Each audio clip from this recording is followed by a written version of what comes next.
I'm in LA today, and I'm very pleased to be here and share a bit of information about what's going on with Friend. Wonderful, wonderful. So what we wanted to see is to basically just going to ask you some questions for which people may have. And of course, it can actually help them to bring a better understanding as to who you are, as to who FriendUP is, obviously the problem that you're looking to solve, right? And of course, where you see FriendUP, say, by the end of the year or within years to come. So, yes. Wonderful, wonderful. So just to ask you, who is Arne, or sorry, is it Arne? Am I pronouncing that correct? Arne, my apologies. Okay. Great, great. So who is Arne Blix? Yeah, well, he's a quite level-headed guy, born in Norway, but I grew up half in Norway, half in the US. I spent a lot of time in the Navy, Naval Academy, and I spent most of my seagoing service on submarines, driving submarines in the cold, dark north in the Barents Sea, guarding for the Russians. So if there's any Russians on board here, I apologize. I've been to Russia many times without the passport or without permission. But mostly friendly stuff, and Norway and Russia never went to any war or anything, so we're all good friends up there. Now, so that means I understand a lot of risk, and I understand a lot of technology, and most of all, I understand people, because people, that's where the risk really is. So I spent most of my career before IT in the shipping industry, did an MBA in business administration, of course, and then I have a maritime law degree. I've lived in 8 countries: Philippines, Singapore, Hong Kong, Houston, Texas, New York, lived in Panama City in Panama. Yeah, basically been traveling a lot around with shipping. I was a lobbyist for the Norwegian Shipowner Association, international lobby in the UN for many years. Then I started with IT. Well, I was a commercial head for a shipping company in Houston in Texas. Petrochemical gas, ethylene, propylene, butadiene, VCM.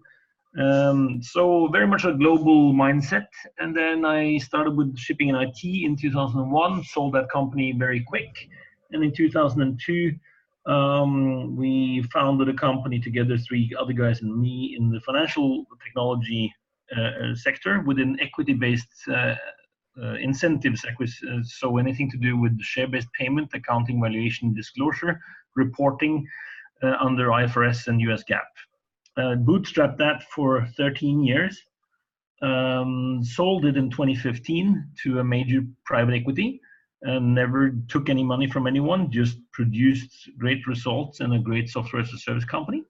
And that company is now it's called Equatex.com, and it's now one of the 3 major players in that industry, fueling 15, 16 global big banks and all of their clients plus direct business. So that's pretty cool. So Interesting. Great. Yeah. So it's a very diverse background, and then as I exited that company, I met Hogne Titlestad, my colleague, friend, and co-founder, and the inventor of Friend.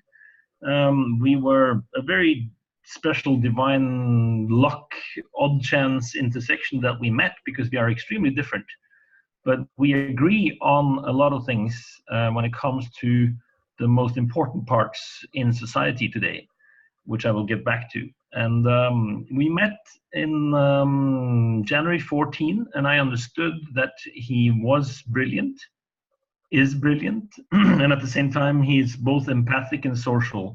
So, which is very rare when you're that smart, very rare. And I invested in him because I understood that he would be able to pull this off. So I funded the prototyping and all of that. And then we've done 4 rounds of equity in Friend. And at the same time, I invested in 9 other businesses, but mainly businesses that are related to Friend. Because being the CEO of Friend is not going to be an easy job, because Friend is what it is. And therefore, I needed to understand more about IoT. So I did a big IoT investment. I needed to understand more about B2C because I'm a B2B guy mostly. So I've done an D2C investment, and my whole portfolio of 9 other investments are related to Friend, but they're also standalone basis, but can have a synergy. So when you build an operating environment which is going to compete with the Chrome OS, Google Cloud, AWS, Amazon Web Services, but open source and be owned by the community, you have to really think and plan ahead. So yeah, it is busy. I have 3 kids. I have a son 3 years old. Very I have nice. A son, and I have a son 7 years old, and I have a son 8 years old. So 3 boys, busy life, but they're happy, and then my wife is happy. And if you have happy kids, happy wife, then you have a happy life. Yes, yes. That's wonderful. That's wonderful. So thank you for that. And one thing I did note from what you had just mentioned is that you have had past successful exits in fintech. Yes. That is definitely a point and a big one. I actually have 2 because what happened? Fantastic. The other one is called Mea Wallet. If you, I'll write it up on the chat here. Great. meawallet.com. And Mea Wallet is very relevant for what we are going to talk about because it does host card emulation and tokenization, cloud-based secure element. So this is the only company outside of Obertur in the fiat world that can issue both Visa card, MasterCard, and Amex on behalf of banks. Very heavy fintech. And I came on board on their request to turn around the company. They were burning too much cash and they still didn't have revenue, and their business model was a bit off. So I got on board and turned the crisis into a success and sold it well, it's not a, yeah, it was also a fire sale, I have to admit, because doing fintech in that area is very demanding. But this business is now thriving. I sold it to a Nasdaq OMX publicly listed company in Sweden, which is called Seamless at that point, and now they've changed name again. But they're actually one of the reasons I understand the tokenization really well, because it's all crypto. We should stop calling it crypto, really. We should call it digital assets, because Visa card, MasterCard, Amex, host cards, your Air Mile card, they're all tokens. Mm-hmm. And thereby also crypto. But it's some people in the fiat world, they get scared when they hear crypto. That sounds very complex and scary, but it isn't. I think that's wonderful. That certainly, you definitely have an interesting background, as people can see. And also, I guess to ask you now, what exactly is FriendUP about? Yeah. How long time do you have? It's really difficult to explain. In the early days, it was difficult to explain, but not now. What it is as simple as you can possibly make it for all the laymen out there. It's really an Uber for operating environments and silos, so that you no longer have to depend on devices and relate to. This is an iOS or a Mac or a PC or a Linux device. No, in Friend, it's all happening in the browser.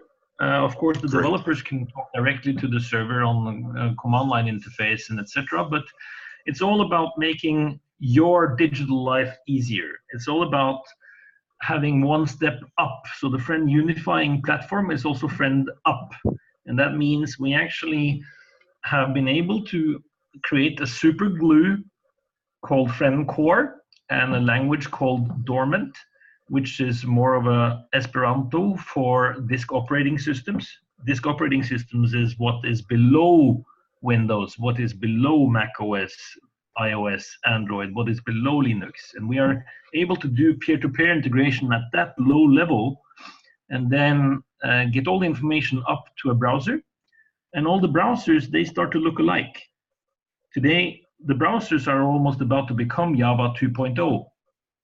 And so there are so many great infrastructure highways on the browser. The browser has a lot of great things in it, and we are basically supergluing any type of OS together with the browsers in one unified user experience.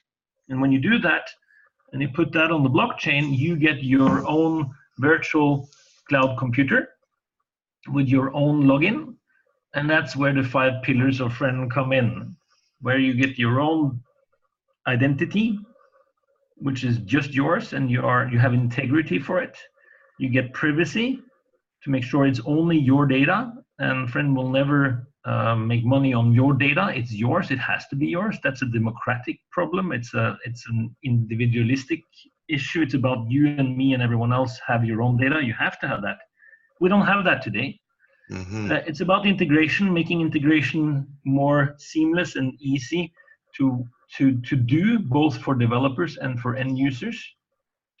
Today we have all these silos. We have the different operating systems, but we also have AWS, you have Dropbox, you have etc., Citrix, all of these loyalty programs, if you like, these hegemonies.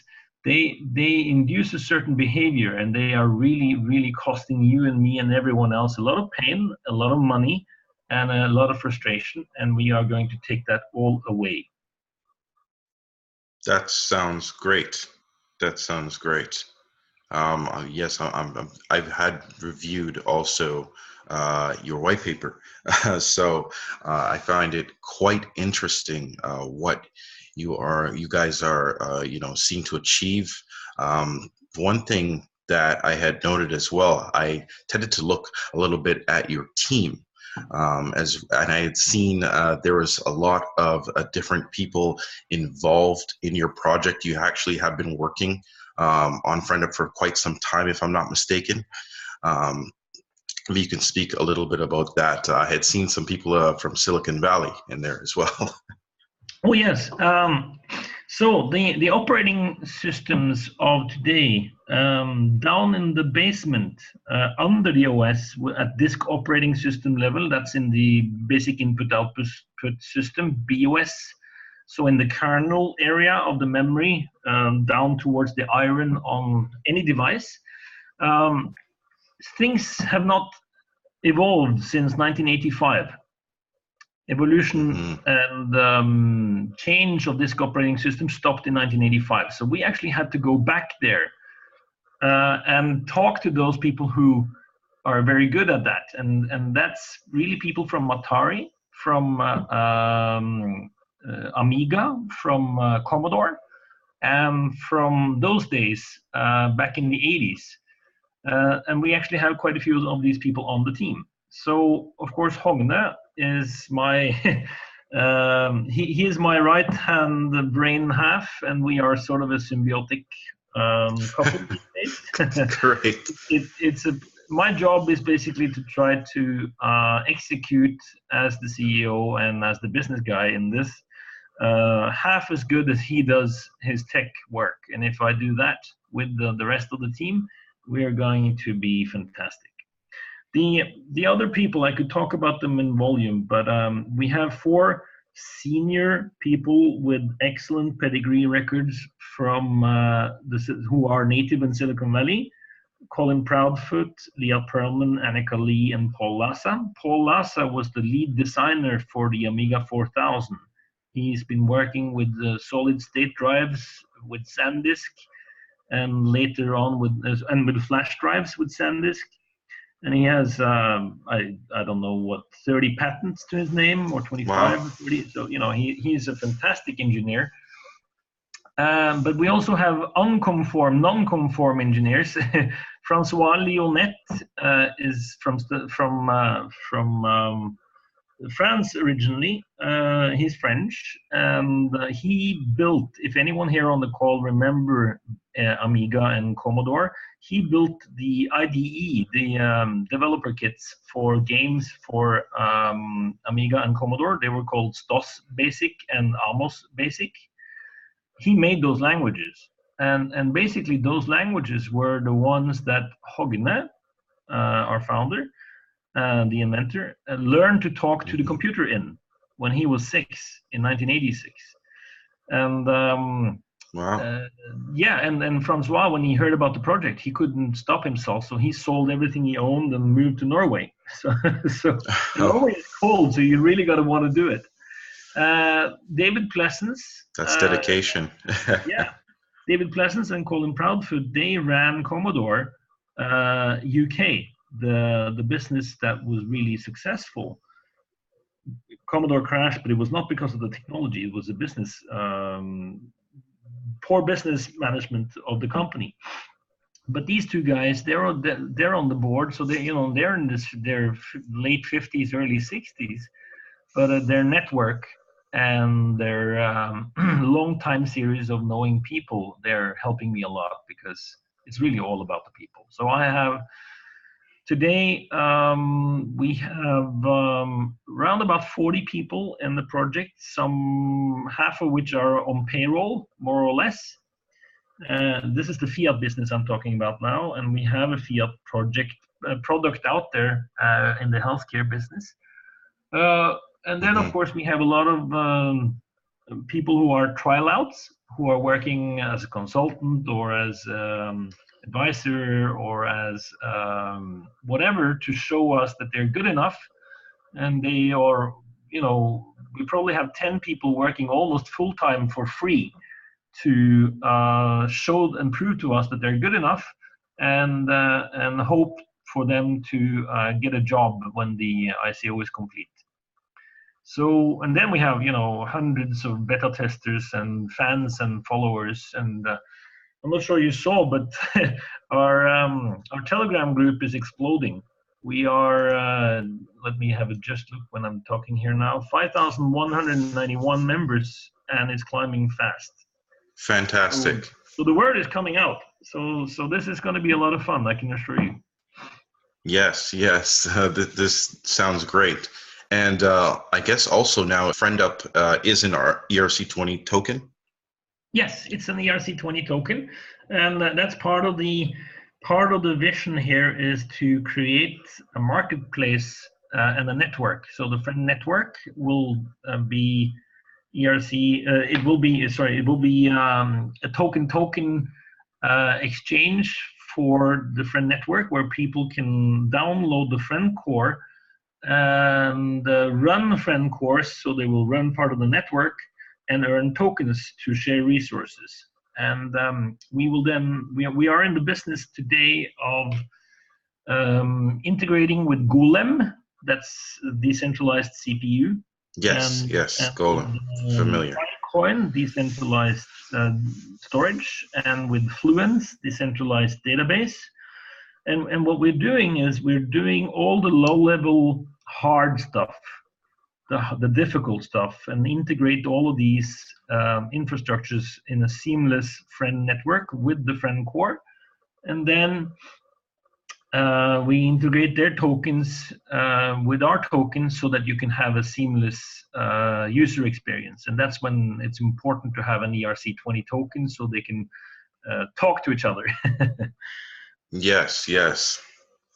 So just to mention also, we have a lot of blockchain knowledgeable people on the team, but Very also good. blockchain knowledgeable people we are talking to, of course, in these Golem, Fluence, Filecoin, and a lot of other projects where we are discussing how to work together, like Omise Go, for example. I met a guy yesterday who is involved with Omise Go. I had a dinner with him because we're thinking to use Omise Go as a token exchange. So we're really getting into the deep down blockchain community when it comes to setting up the integration stuff, the heavy stuff. And when we do that, Friend will make it easier for everyone to have a zero-cost deployment tool to decentralized technology for the developers, but also to make blockchain technology, decentralized ledger technology, and tokens more available to everyone to use, to buy, to exchange with the Friend network and the Friend store. And then we also connect the Friend store with a token fiat exchange.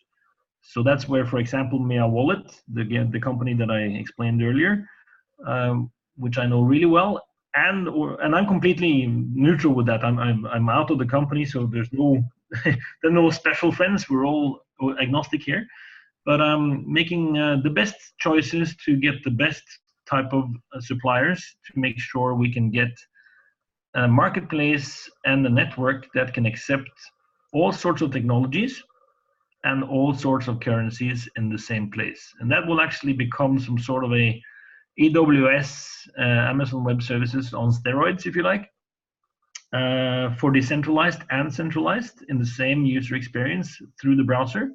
And when you have clicked on the various services you want, you can go to the checkout and decide if you want to pay with tokens or with fiat or with invoice. Great, great. So there is multiple options there as well. Yes. Yeah. That's fantastic to hear. And I'd just like to know as well, I guess now, who is FriendUP's initial clients, or who is FriendUP's everyday users? Yeah, very good question. So I'm not sure if you have the deck that I sent, or I should maybe reference to it or something, or show something from it, or... Sure, sure. If you guys, have you circulated the deck that I sent to everyone? Yes. So and I will again for you as well. Okay, it's slide number 31, and I'll put it on slide share as I talk through it. Screen share. Here we go. Sure. Let's see if this works. I'm just going to find that screen. Here we go. Share screen. So you should be able to see now a schematic diagram over blockchain and non-blockchain, right? Yes. Good. So on the top right, excuse me, it says FSC. Sorry, a lot of talking these days. Friend Software Corporation in Norway. That's the top co equity-based. This is the corporation, Friend Software Corporation, based in Norway, where we have Golem has invested here with $750,000 last year. We have the Norwegian government as part owners in this company. We have financial investors here. We have technology investors here. It has 3 daughter companies: Friend Software Labs, making the Friend unifying platform, Friend Chat, and other applications, and delivering this both in open source licenses, MIT, LGPL, AGPL, but also in enterprise license. Then we have Friend Studios, which makes different applications that fit with and fill the operating environment with user experiences. TreeRoot and web apps and some others, which you will get to know as you dive into the Friend universe. And then SoftMerge, which is the operating arm doing B2B integrations in the fiat world today. So that's the project company, if you like. And today, to your question, we are proud to tell you that we are actually operational in version 1.1 of the Friend unifying platform in the healthcare sector in Norway, where we have integrated a lot of different suppliers who are being used by the general practitioner's office, so the doctor's offices around in Norway, and the integration there is very complex and anarchistic and very time-consuming for doctors, because doctors should treat patients. They shouldn't spend time being the head of the IT department in their own doctor office. So and this is both integration of various platforms, old software that is Visual Basic based even, and including cloud resources of various sorts and native applications written in HTML in the same user experience. So the integration is done one time and is hosted on an API. ASP, so a partner, so there's a private cloud type of setup, centralized. So this is the important part, right? We knew that we had to build this for centralized for a viable business first. so that we had a viable business, viable revenue, and were able to protect the IP and evolutionize the IP before we decentralize it. So today we have a lot of clients and partners and vendors in the fiat business. This business has been going since 2011 in various shapes and forms, but it's the last year where the real traction is happening. And then, because we came to version 1.0 with FriendCore last June. And when Hogne and me met back in 2014, we agreed that when we get this technology to version 1.0, and mind you, I'm not sure how many deep technologists there are on the call, but the FriendCore is only 600 kilobytes in size, so it's very, very small, and it's written in C, so it's very, very fast, right. And therefore it's very, very fitting for decentralization. So, and that means you can have 1 million of servers out there speaking the same language and connecting all the devices. So we agreed in 2014, when we get to version 1.0, we should contact the Ethereum ecosystem, because already in 2014, we could tell that we needed the blockchain for the integrity and for the autonomy, which I'll explain a bit later. Sure. And therefore, we decided to work our butts off and get to 1.0 and then contact Ethereum. The funny part is they contacted us via Golem and some other networks last March. Great. Before we got to 1.0, and they've been helping us to plan this rollout into the blockchain decentralized.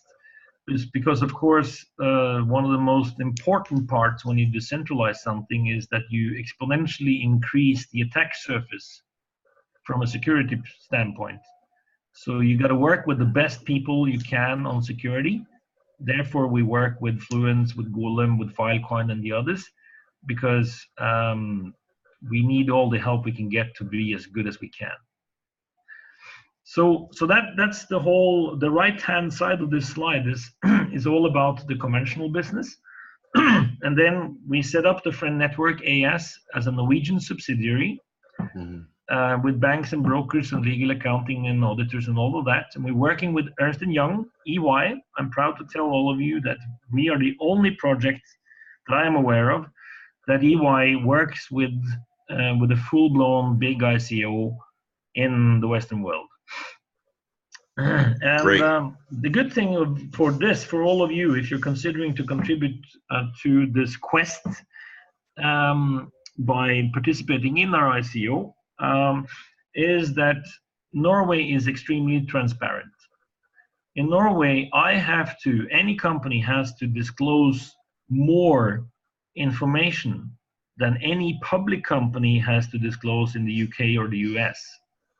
Salaries, use of funds, all kinds of details. And it's an open book, really. And everyone will know and see all the shareholders, so it's completely transparent. And this is great for the token holders, because I don't think you will get all of that information in a lot of the other ICOs, because the laws are different in Switzerland or in Singapore or in Malta or in Cyprus and wherever people do their ICO from. The other part is, on my board in Friend Software Corporation, I actually have the Norwegian government, the Norwegian Investinor, the Norwegian VC arm. So we can only do one thing, and that's the narrow path, full transparency. So fantastic. We're doing this from in Norway and set this up. And then we connect, as I say, on the left-hand side here. We do the fintech integration token with probably Omisigo, but we probably will use a couple of others also, so there are alternatives. And we do the tech integration with these so that the Friend Network can be a peer-to-peer network where people can have a zero-cost deployment to decentralized technology. And then we work with, we have projects now with IBM, we have worked with Huawei, but we treat everyone on an arm's length agnostic, neutral basis. And they all are interested in connecting to the Friend network and to the Friend store to sell their software and services. So that means you will be able to choose freely between decentralized and centralized technology and pay with the digital asset of choice. What I wanted to ask you as well was what blockchain, say, entity, API/protocol is in place to accelerate and progress your development, or the development of FriendUP? We've been working with Golem since June. So we're ready to set up and show you guys how you can do Blender rendering in a combination of Golem and Friend. And the same with the Fluence AI. I can write Fluence here. So that's Fluence.ai. Decentralized database. And of course, you know Golem.network. And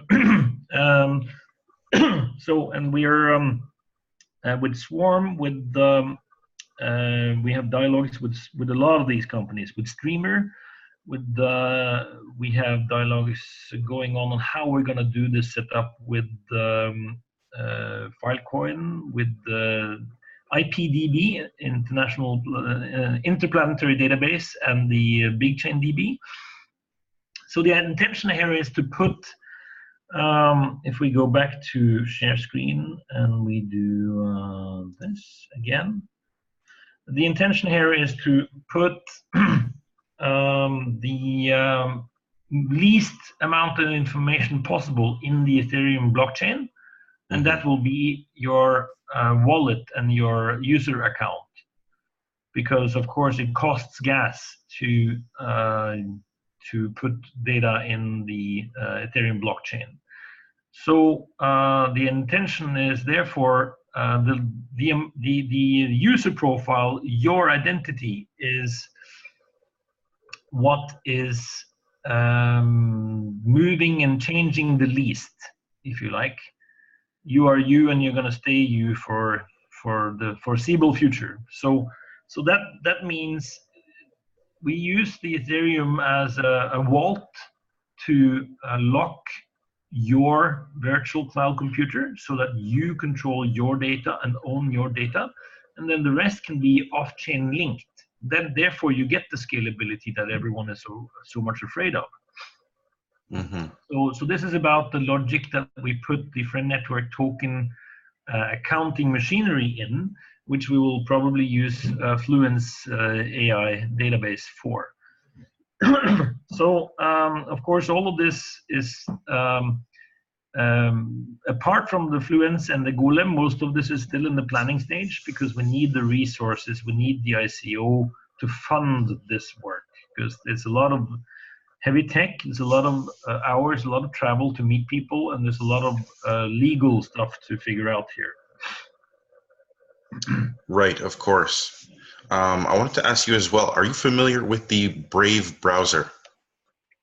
Yes. Yes, right. So I'm just wondering, with FriendUP, would it be something similar, as in, say, how would one be incentivized from, owning their own data? Would that be something similar? Maybe I'm just asking the question, but if someone was to say, visit your website. Yes, and the clue here is, of course, that if I understand your question correctly, the idea is that, so here we go, that's the Brave browser, yes. In most cases, when you talk about Friend, you talk about Friend is not instead of, it is in addition to. Friend's job is to connect everything. That's what an operating system does. It connects everything, and it makes it possible to navigate and operate everything from the same user experience. And that means we could probably set up, I have to say probably, because I need to look more into it and talk to my tech people about it, but I don't see any reason why the Brave browser, for example, could be able to run an instance of Friend. That's great. That's very, very interesting that you mentioned this. So if you guys are close to these people, all I need is to have the right connection to the people in Brave browsers, so that they start to look at Friend, get to know us, and then we can see how we can integrate. Because that's what Friend does. We are connecting everything. We are not, we will work with everyone. We are agnostic. That means we actually have dialogue with Google, even though Google is, many people think, oh, that's the big enemy. We actually have direct dialogue with some of the team inside of Google R&D. See if I can find that straight off now. There's a list here in what I sent. Here we go. If you can still see my screen, yes? Yes, yes.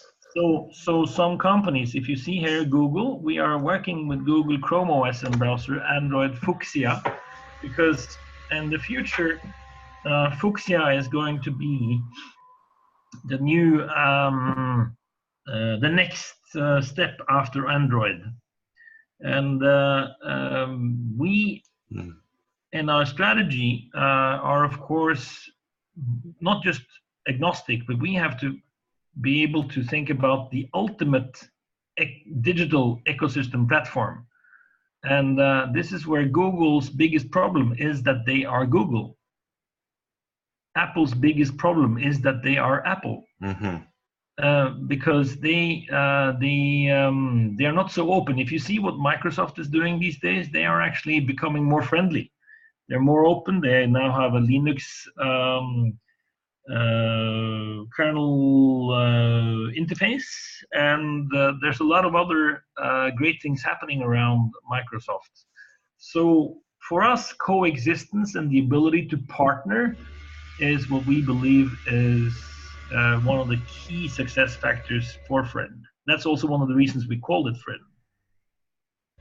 That's great. Yeah, I can actually see Microsoft being more receptive and accepting of more and different new unique ideas, right? Yes. That help to add value to them and to obviously their customer base and to everyone. So that's really great that you had mentioned that as well. If you look at this one, let me add this one too. In the share screen, here we go.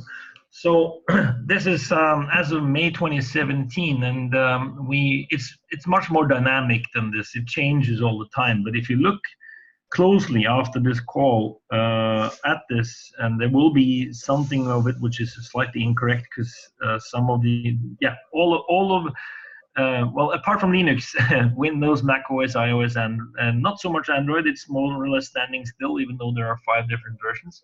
And Chrome OS, they're slightly changing, so I cannot guarantee this is 100% correct.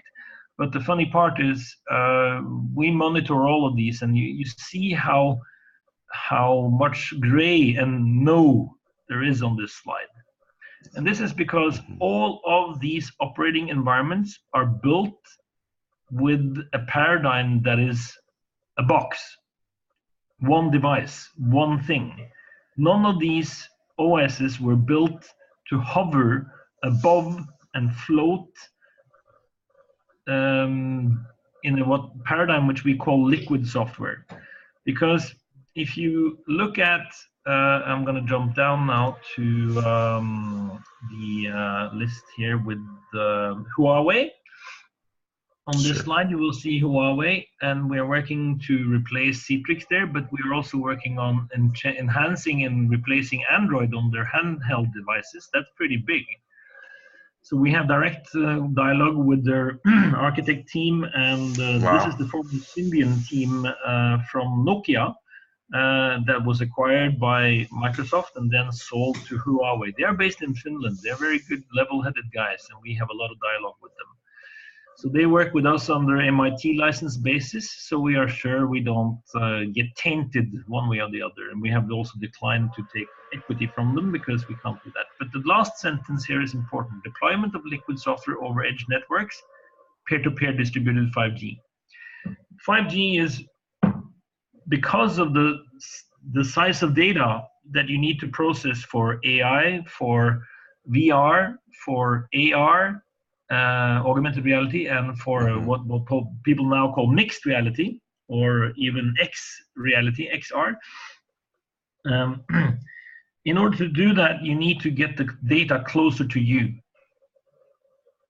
where you are physically at any point.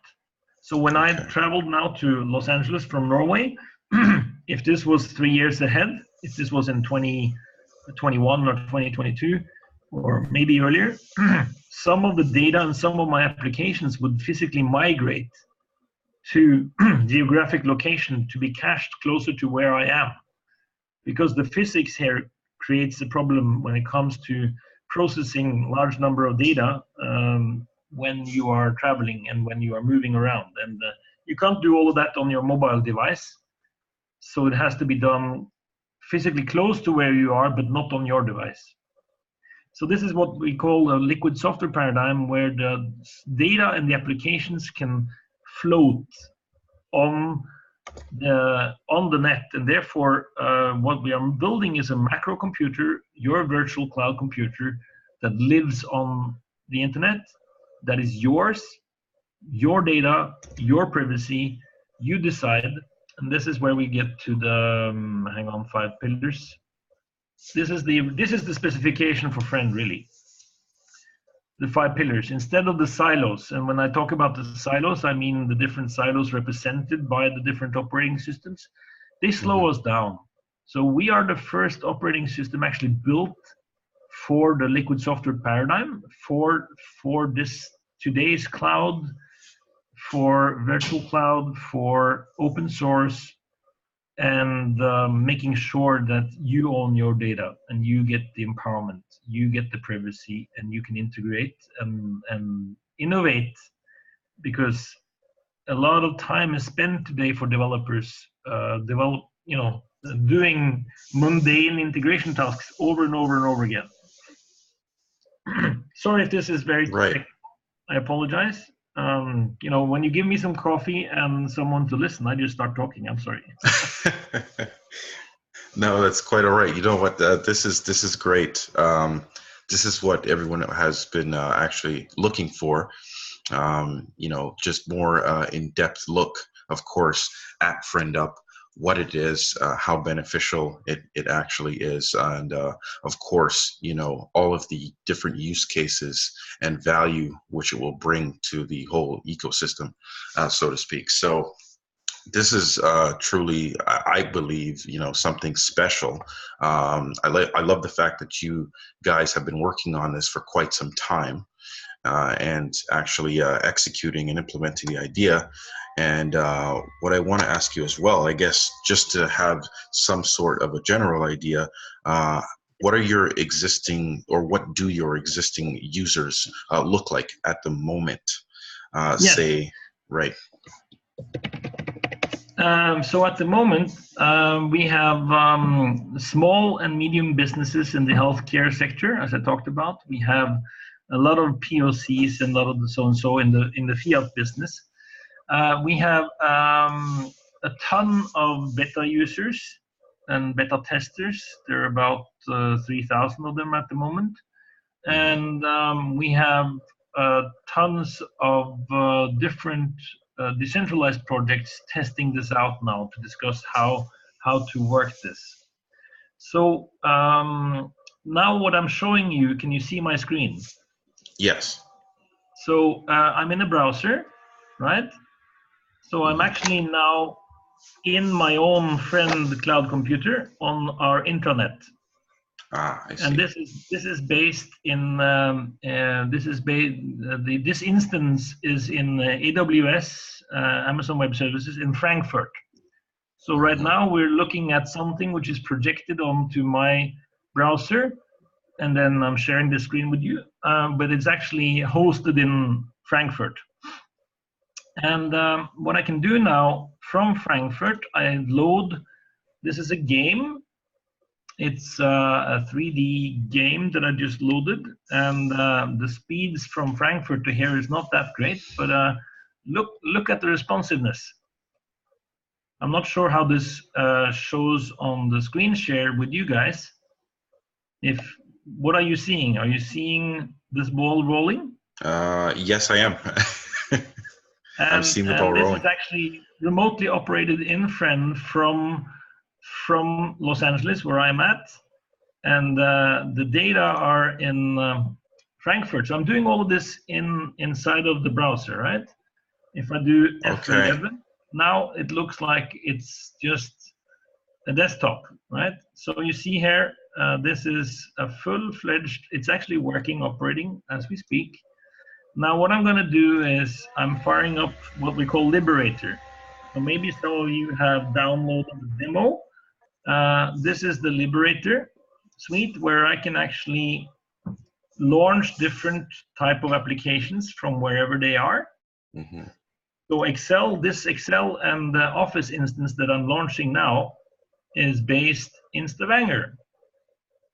And that is, so the FriendUP unifying platform I'm firing up now from Frankfurt, and then I'm firing up Excel from Stavanger in the same user experience with the same logon, just one logon. So this is my cloud computer, and I'm actually using that right now. So now it's loading from Stavanger. It's going to take a bit of time to buffer into the memory of this browser that I'm using. But now the funny part is, as I fire it up, it's probably bandwidth, since I'm doing this webinar also on the same hotel bandwidth, which is not so fast. That's okay. Sure. This is always funny, waiting for Microsoft to get ready. Here we go. So now here's the Excel, and if you look at the latency here, there is no latency. If you're familiar with Citrix or VMware Horizon, you see what I'm doing is we're only sending the call to wherever the data and application is, and then we get the reply back in pixels. So we're only getting text files back and forth. We're not moving the actual application or the actual data. Interesting. Then you can combine all of this in the same user experience. We also have something called a friend chat, which is very similar to Hangout. It's over here. But if I fire that up now, it's going to if I start an audio or video chat now, it's going to override our video chat and audio chat, so that's not a good idea. But this is where I can see people share applications while you run it, share data while you run it, share screens and etc. But it's all in the same thing, and there's no installation. In the friend paradigm, there is no installation. So if you go here on system, you can see here libraries, modules, settings, and software.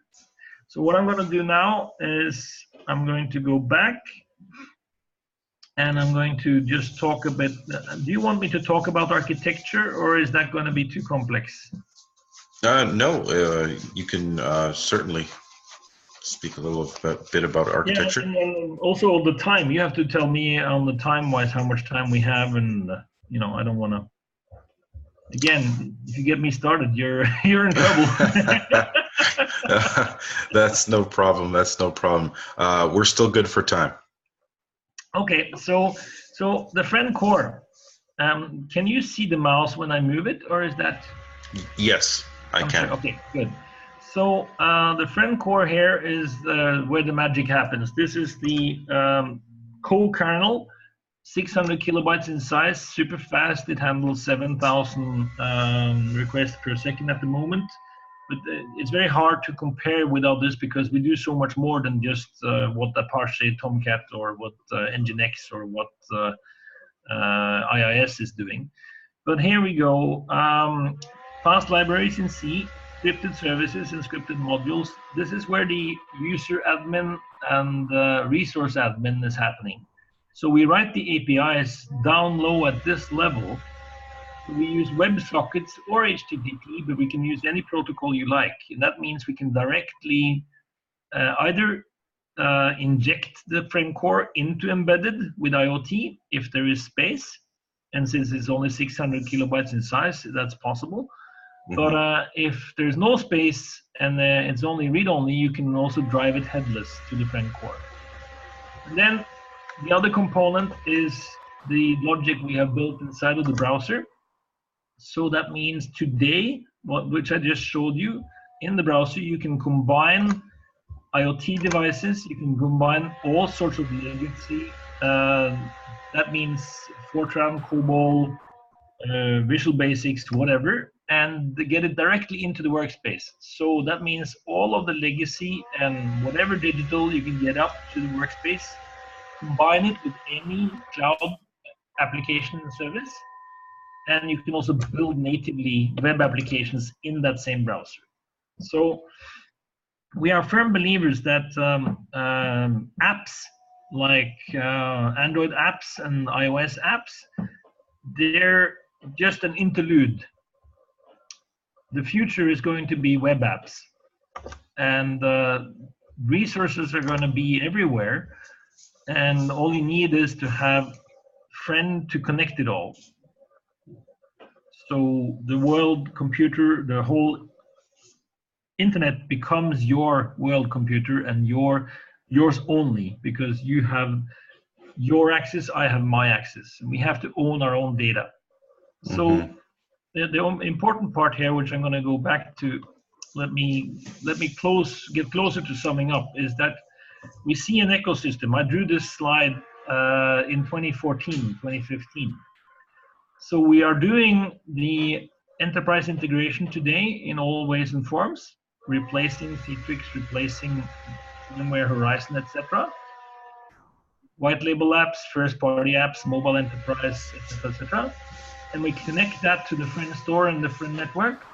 And that means we and other developers of the companies can make their own applications and APIs and etc. and sell in the friend store. And the friend store connects all of these, and then we will start to move towards the consumer-oriented. But that's the the B2C is the most difficult discipline of them all. So right. Yeah, it's some people don't like green, other people don't like blue. So if your logo is green or blue, people will make choices without you knowing who they are, and you will not be able to convince them otherwise. So this ecosystem here is what we are actually building in here. So this is the, if you like, Amazon Web Services and Alibaba blending decentralized legacy, decentralized technology and legacy technology, and accepting all kinds of currencies, so that the applications, what we're doing is we are liberating the applications from their native infrastructure, so that in the friend network they can go for free to low cost services, and then for high cost services in the friend store they can go to the more professional stuff. And that means you can have an application that today is running with Golem low cost CPU, and then maybe you need 1 hour or 2 of high cost Intel GPU, certified encrypted, which is very expensive. And you do that for 1 hour, and then you go back to the low cost. Okay. So if we do this correctly, we make this left side here, the blockchain-based, this ICO, which we're here to talk about, we make this into a distributed autonomous organization.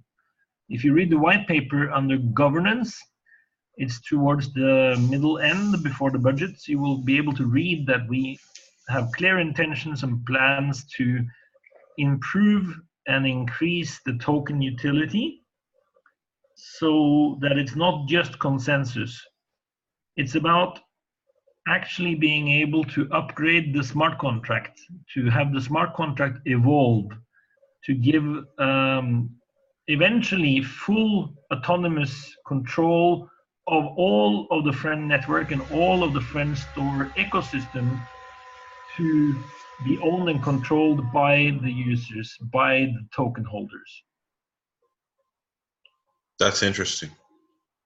Yeah, because it has to be like this, because it's too much power from me or Hogne or anyone else to wield. It has to be driven by and for the community, owned by the community. So this, to make it a bit blunt, is really about bringing forth a competitor to Chrome OS and Google Cloud, where all decentralized and centralized can meet, but everything will be anonymous if you want it to be. And it is really about to happen. That's great. That's fantastic. And maybe if you could show us also a little bit of the roadmap, just to close off. Yes. Hang on 2 seconds. Going back. Here we go. Share. And let's see now if the resolution here might. You will find this on the link also. I'll write that in a moment. Mm-hmm. But the roadmap is here. It's too small to look at. But let's just go on the link. You can all go on this link on your here, and we go. I'm just going to stop share and share the link. Sure. Here you go, like this, and then back, share screen. So if you look at this in detail, and you're going to have to zoom a bit, and we can do that, hopefully. There we go. So it's big, and it's crazy ambitious. And I can assure all of you on this call that it's demanding my full attention, because I'm definitely not the smartest guy of this crowd. The team I have is just magnificent in so many ways. Here's the Friend Store track, and you can read on how we do that. Here's the Golem integration track and the timeline here. So if you look at Q4 2018, we will be first FNT transaction, so that should be friend transaction, FRND. We called it Friend Network Token FNT first, but we have changed it to FRND because we think it syncs better.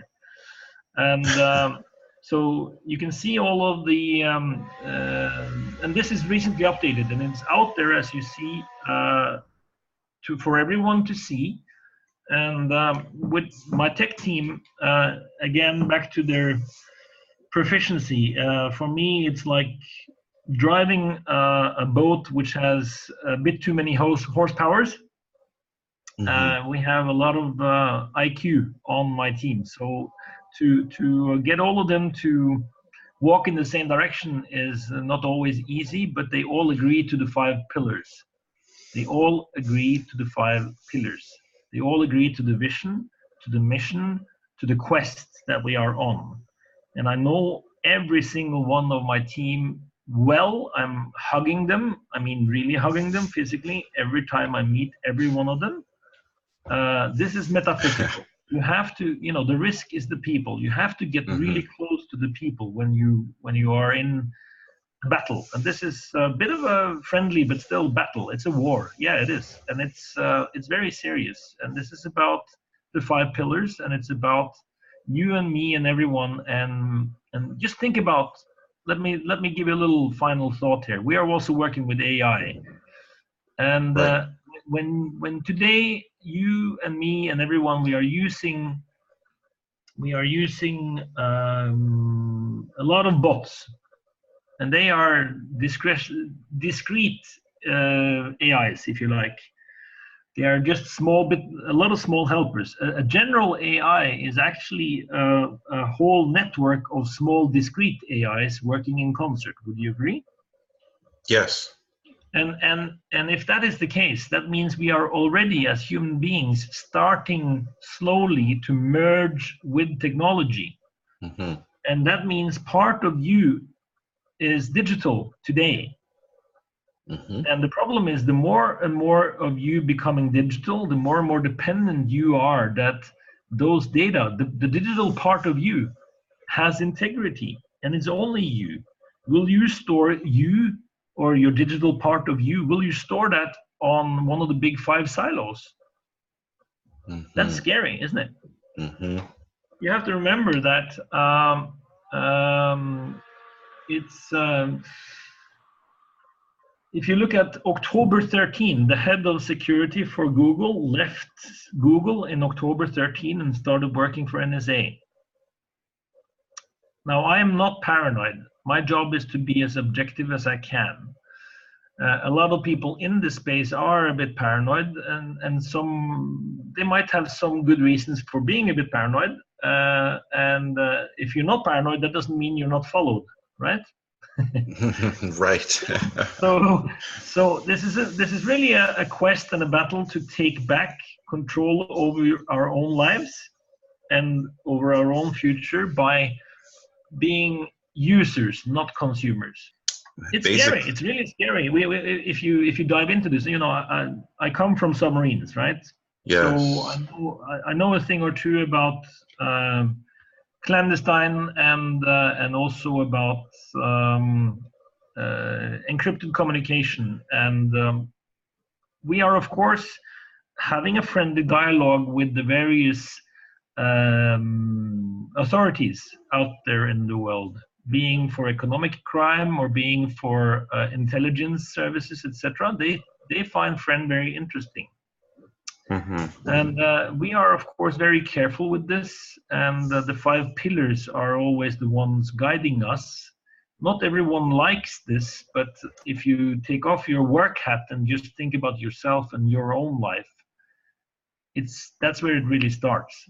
And we have to have control over our own data, and we have to have control over our own digital life. So if you at the end of this call go to one link, you should go to this link here and look at what we're writing about freedom of movement, of choice to communicate to an event, intelligence, automation, perception, understanding, extension, empowerment for individuals, for groups, ownership and freedom, privacy of your data, your decisions, your contacts, and integration.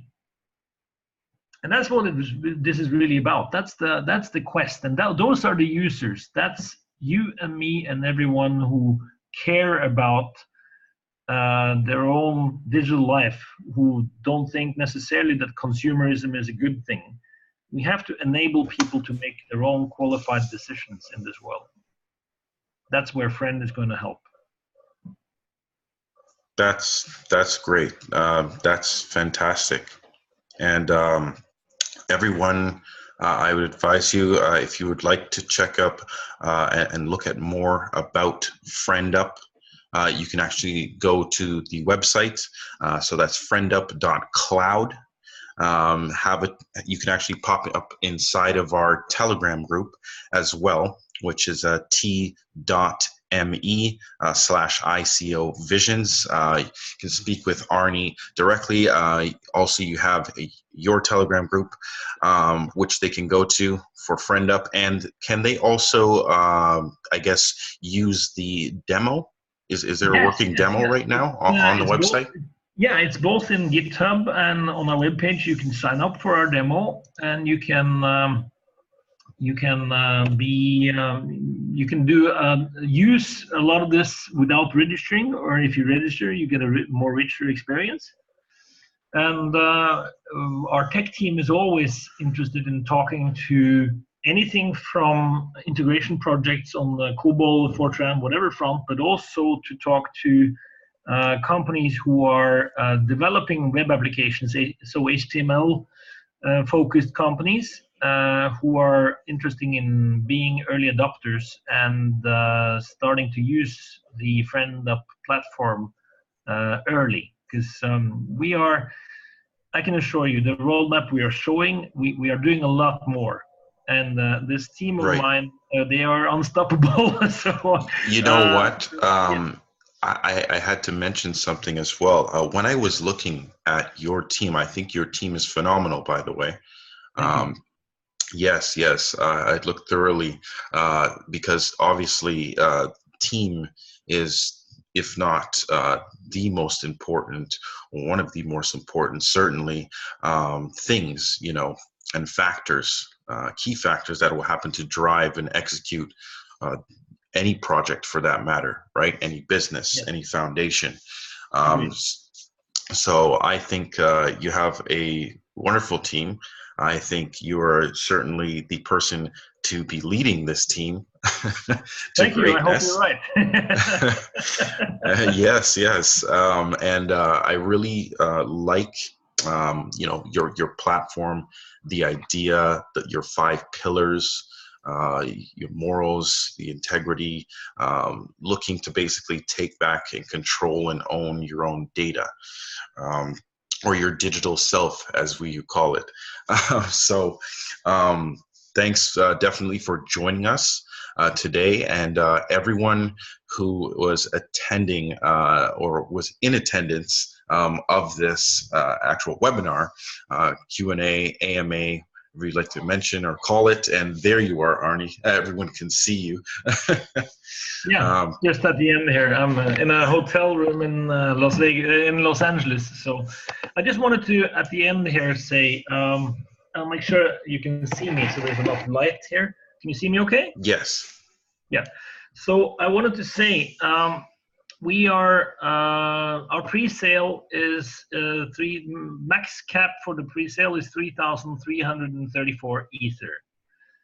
That is currently filled with around 800 Ether, out of which 600 is Ether and 200 is fiat equivalent, because we're also accepting fiat.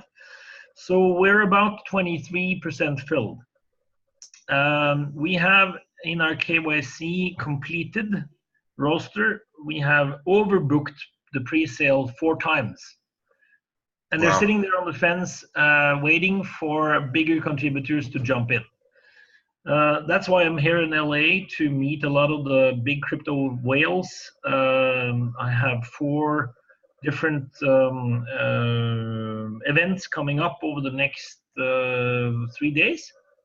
On Monday, I'm speaking this very thing here, plus, in front of 300 whales at a big dinner down in Laguna Beach.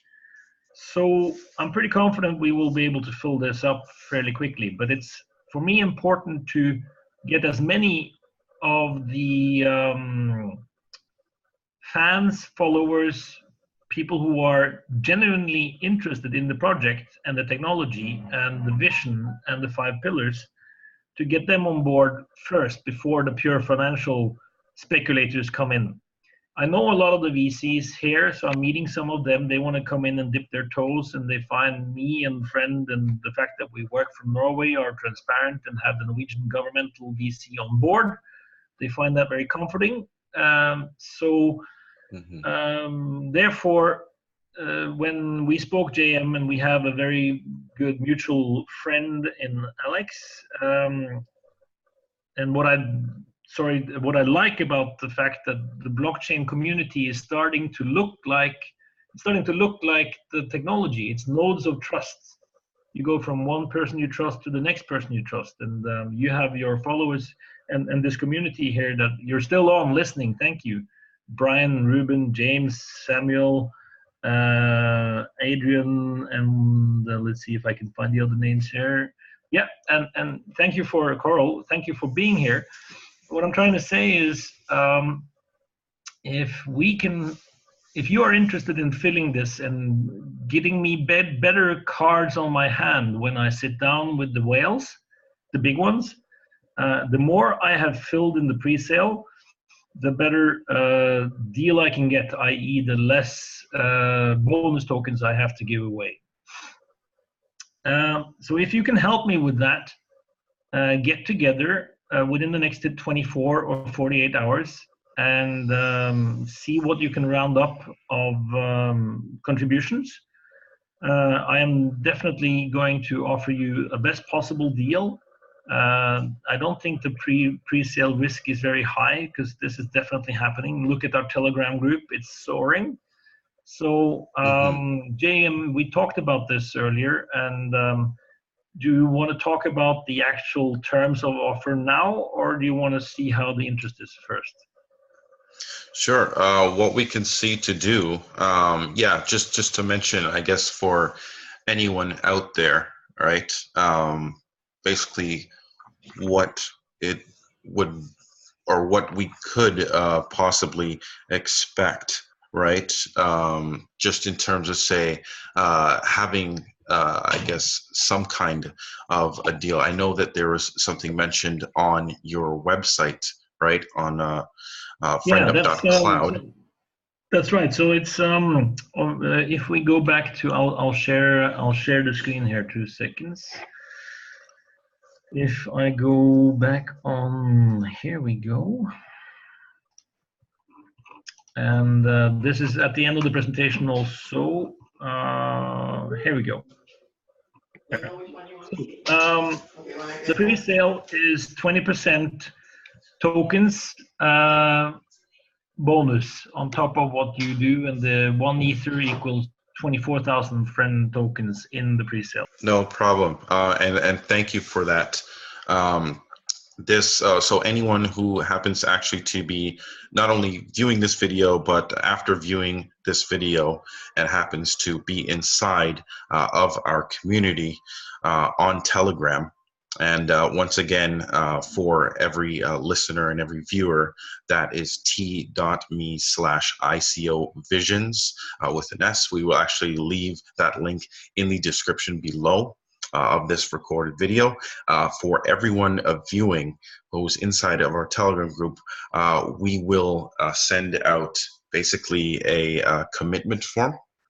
And from there, because of your generous offer, we're actually going to be able to see all of our commitments. We're going to be, this is basically everyone's opportunity to get in on or with FriendUP at the ground level. Okay, this is a very big project. I have seen and reviewed it in full. And definitely, I can see all of the potential with this project and why you'd even say need the amount of funds, to basically move this project forward into something fantastic, which will actually happen to benefit everyone. Every crypto enthusiast, every, crypto investor as well, for that matter. Everyone who's part of the ecosystem and contributes to it. I definitely see a whole lot of value. We've actually rated your product and gave it a 4.5 out of 5. Based on all of our analysis, you do have a working product. You have an excellent team. You yourself, even to point out, which actually was a big points for us, not to mention, was the fact that you've had some successful fintech exits already, 2, as you had mentioned as well.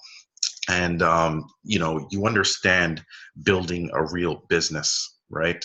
And obviously, having these proper use cases for your token, you actually had showed us, and we appreciate you showing us as well, that live demonstration of your viable product, so to speak.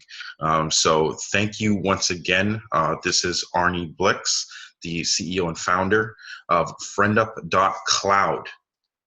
And yes, thank you for sharing once again. And we will definitely see you. You guys, if you want to reach out to him as well, he'll not only be on his Telegram group, he's also inside of our Telegram group.